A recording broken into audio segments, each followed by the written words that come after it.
what you say. Hit the road, Jack, and don't you come back no more, no more, no more, no more. Hit the road, Jack, and don't you come back no more.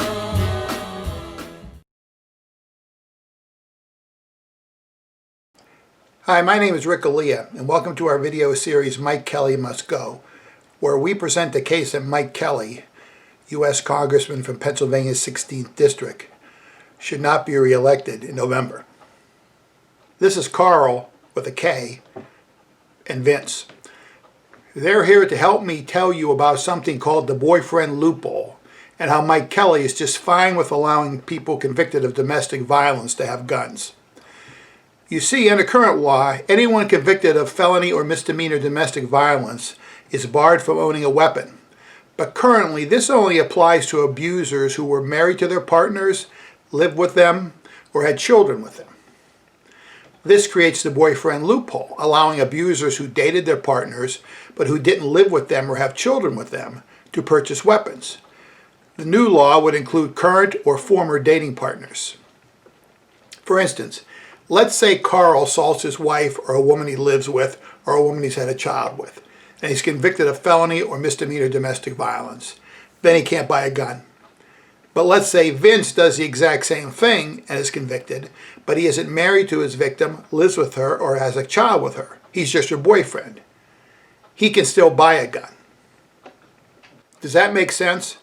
It must for Mike Kelly, because last year he voted against reauthorizing the Violence Against Women Act, which would have closed the boyfriend loophole and made it illegal for both Carl and Vince to get a gun.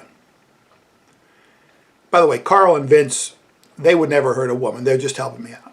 Here are some statistics about domestic violence from the Giffords Law Center to Prevent Gun Violence. More than 600 American women are shot to death by intimate partners every year, roughly 1 every 14 hours. Firearms are used to commit more than half of all intimate partner homicides in the United States. An abuser's access to a firearm makes it 5 times more likely that a woman will be killed. Domestic violence assaults involving a gun are 12 times more likely to result in death than those involving other weapons or bodily force. Women in the United States are 21 times more likely to be killed with a gun than women in other high-income countries. In more than half of mass shootings where 4 or more people were killed, the shooter killed an intimate partner. One analysis found that nearly a third of mass shooters had a history of domestic violence. Nearly 1 million women alive today report being shot or shot at by an intimate partner. About 4.5 million women alive today report that an intimate partner threatened them while using a gun. Still, Kelly voted against reauthorizing the act, telling a constituent in an email that it would negatively impact Second Amendment rights. Kelly appears more worried about a domestic abuser's right to have a gun than he is about the safety of his next victim, when he could possibly be armed. Of course, Mike Kelly will do just about anything for the gun lobby.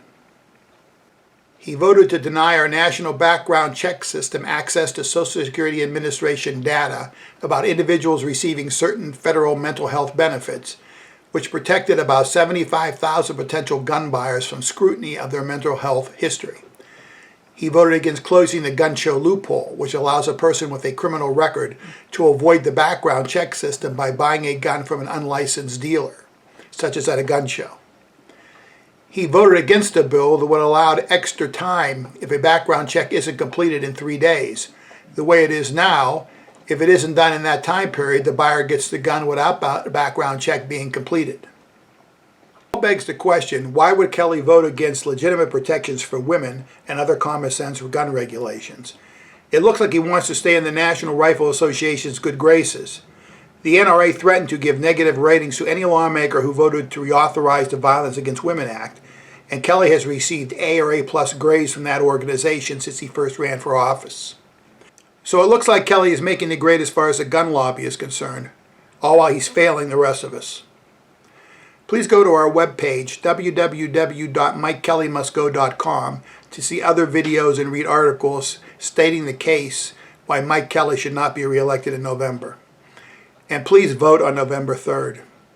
Better yet, vote early, using either early voting if you have it in your state or mail-in ballots.